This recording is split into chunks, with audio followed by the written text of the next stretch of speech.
in 2024, terrible things would happen. Grocery prices would go through the roof. Nobody'd be able to afford anything, and we'd be at war within a year. And it looks like they were right. I voted for Kamala Harris in 2024. 77 million of you window-licking, bigoted pieces of we're not smart enough to do the same, and now grocery prices are through the roof. Nobody can fucking afford anything, and we all just watched a demented septuagenarian do his best Lord Farquaad impression, talking about some of you may die, as he drags us into a war that is, by his own admission, without congressional approval. So I ask you this today, MAGA, how you feeling? I hope all you MAGA chuds that never shut the about he's the president of peace and we can't have a woman president, she might start a war on her time of the month, are ready to go die in the Middle East for a president who started a war so we'd all forget that he's best friends with a bunch of pedophiles. Excellent work, dumb. I'll leave you with a quote from the president that you love to support. Our president will start a war with Iran because he's completely unable to negotiate. He's weak and ineffective. I'd tell you to think on that, but you have clearly been spared the burdens of intelligence. So instead, I'm going to tell you to get If you voted for Trump, go enlist in the military so we don't have to do a draft. Go, this is your war to fight because you voted for it. You voted for this war, so go, get your camos on. Go use that Second Amendment you constantly defend after school shootings. Go!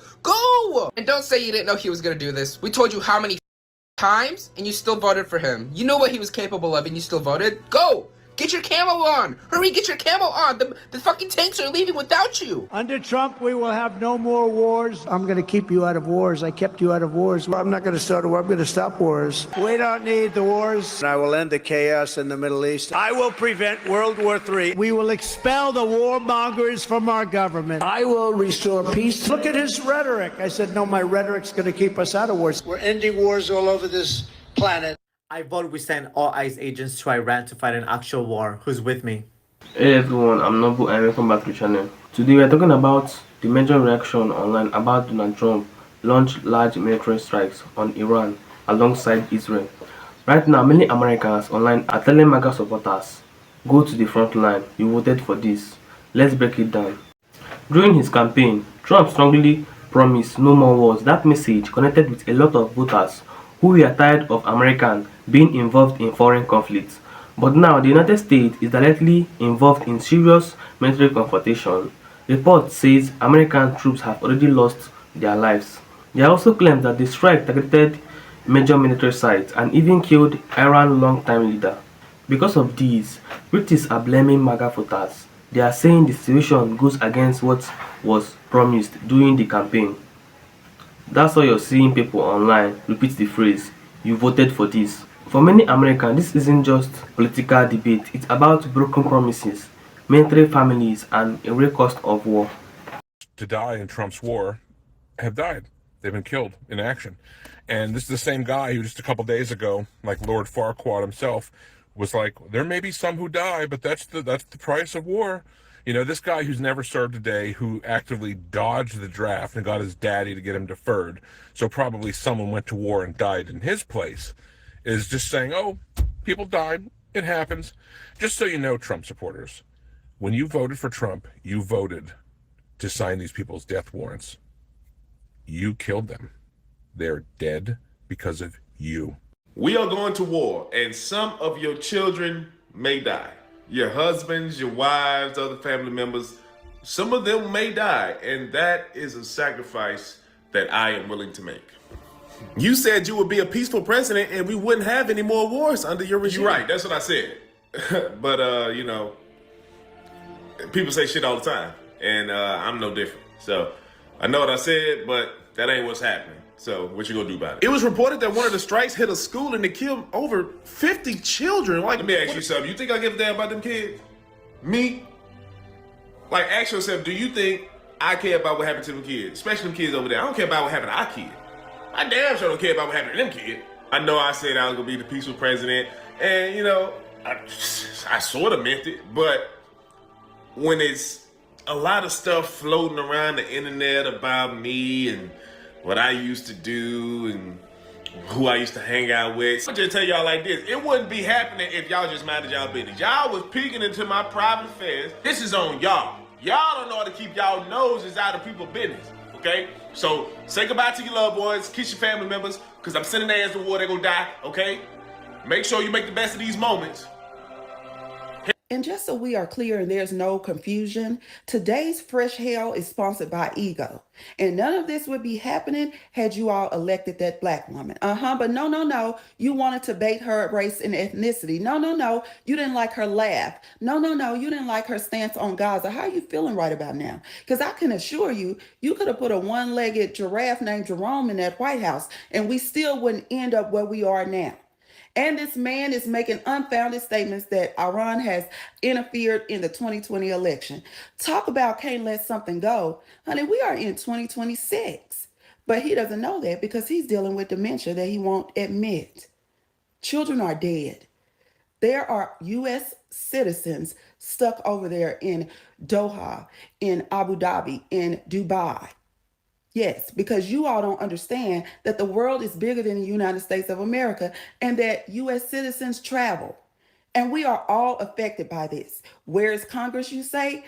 I don't know. You'll have a better chance of finding Waldo with Carmen Sandiego. But what I do know is this man's ego is going to get us all killed. Absolutely. He would rather bomb a school, kill children, than to admit what he did to children over here. I want you all to be aware of that.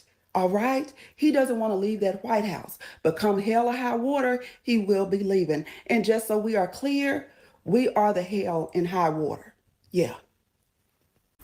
We can't even make it through the first quarter of the year yet without this bullshit-ass country starting a war on the other side of the world. And it hasn't even been 24 hours since we attacked Iran, and we already done blew up a school and killed a whole bunch of kids.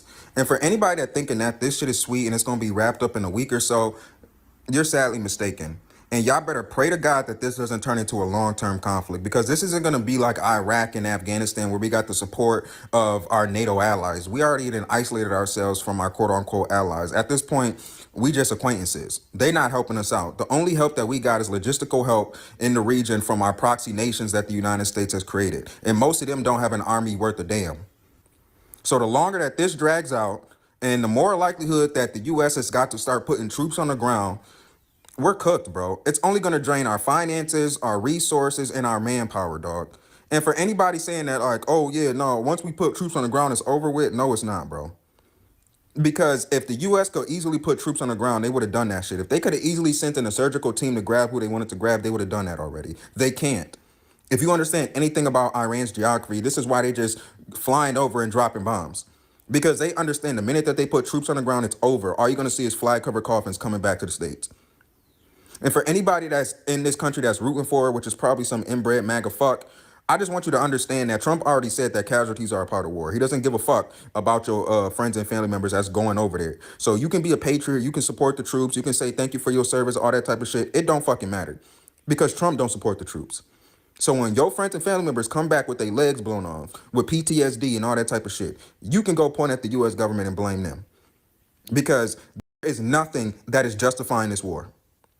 How the hell are you gonna have Star Wars all over and then re-elect Trump? What the fuck? Did you miss the plot? And y'all thought it was crazy when I told y'all that people will watch these shows about liberation and fighting against this tyrannical government, and they will genuinely be MAGA. There's somebody out there right now whose favorite superhero is Batman, and they will tell you to vote for Trump. I cannot make this up. Somebody's favorite anime out there is Naruto and One Piece. Their favorite anime character is Luffy or Naruto, and they will look you dead in the eyes and tell you they voted for Trump 3 times. Somebody's favorite movie series are the Hunger Games. Their favorite video games are The Legend of Zelda. Like all these media that tells you to fight against tyranny, and they still will be MAGA. And this isn't the first time that stuff like this happened. Y'all remember The Punisher? The literal creator had to change the logo because police officers kept using it. People would literally watch all of Attack on Titan, sit there and think to themselves like, dang, this is my favorite anime, and they still don't understand fighting back against tyranny, accepting all people, heck, fighting back against the people that's literally hunting you. And before y'all come to me asking me if I watched all these shows, there's no way you watched all these shows. Like the literal Wookiees, the story of the Wookiees, there's no way you watched this and understood what actually happened. You cannot make this up. There's literally people out there like this. But y'all let me know what y'all think. I'll see y'all in the next one.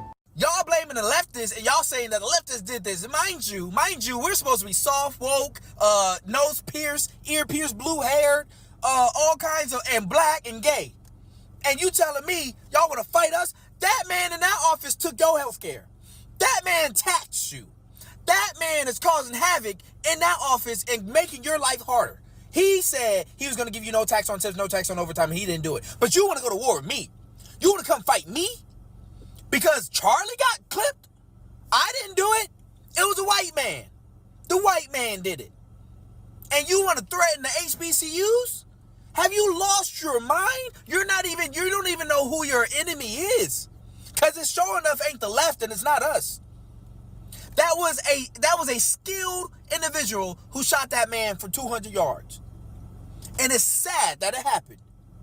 But you want to fight the wrong people. You want to go to war with the wrong folk. You want to go to war with me. Nigga, I'll bite you. I don't play fair. You ever seen a scary man? I get scared easily. Shoot, I can't do scary movies. Everybody talking about that Jesus horror movie. I'm not watching it. I'm too scared. You ever seen the scary man? I will bite you, bro. I will go for your knees. You're not living. You're not gonna live. I can assure you of that. Let me be scared just a little bit. You done. Yeah, no, it's clipped. I don't know. I don't get y'all, bro. I really don't. Go follow my new page. It's down below. Please follow that. I don't know if this is going to get banned or not, with these new guidelines. This war with Iran is not America's war. It is Israel's war that America is fighting on behalf of Israel using your tax dollars. You see, Iran is a threat to Israel's existence, and Israel will never stop until Iran is completely neutralized and they have full control over not just Iran, but of the entire region. Mainly because Iran is one of the largest sovereign nations in the region. They have no U.S. military bases, there is no U.S. embassy, and there is no U.S. puppet running the country like there is in the region. And most importantly, Iran supports and funds all of the groups that are fighting Western imperialism in the region. And it is very important to know that the Palestinian resistance would have never made it this far without the support of Iran. And you shouldn't take my word for it. You should listen to Palestinian martyrs like Nazar Banat, and you should watch this video on YouTube. Netanyahu knows that there is a small window to take out Iran right now, which is why they have tried to convince and pressure the U.S. to join them in this attack, mainly because in the last 2 to 3 years, Israel has killed the top leaders and officials and generals in the Palestinian and Lebanese resistance, and also some of the top leaders and generals in the Iranian military. Today, Iran's Ayatollah Khomeini was killed in an Israeli strike. So what does this mean? It means there is going to be an all-out regional war, which is why so many people have been ringing the alarm trying to prevent this very moment. But here we are. Iran is not going to go down without a fight, and neither are any of the groups they support and fund in the region that fights Western imperialism. Everyone is going to fight like their life depends on it, because this is the moment, okay? And so the US and Israel are not only going to attack Iran, but they're going to open up the prison gates to allow ISIS and Al-Qaeda fighters to take over the region and cause absolute havoc. And the US is going to use this to make the case as to why they not only need your tax dollars to fund this war, it's why they're going to need your children to fight this war. This regional war will take the lives of millions of people in the region, but it will also define the fate of the region for the next 50 to 100 years. And the US is securing Israel's position as the next new world leader. This is the transfer of power. This is the global new world order. And the craziest part is Americans are in denial about all of this, just as they are in denial about the Epstein files, but it is all connected. And right now, it is happening. It is happening in real time, and you have to fight like hell. So now the big question is, did voters expect this outcome, or does this feel like a complete surprise? Let me know what you think in the comments below. Don't forget to like and share this video and subscribe to the channel, and I'll see you in the next video. Thank you.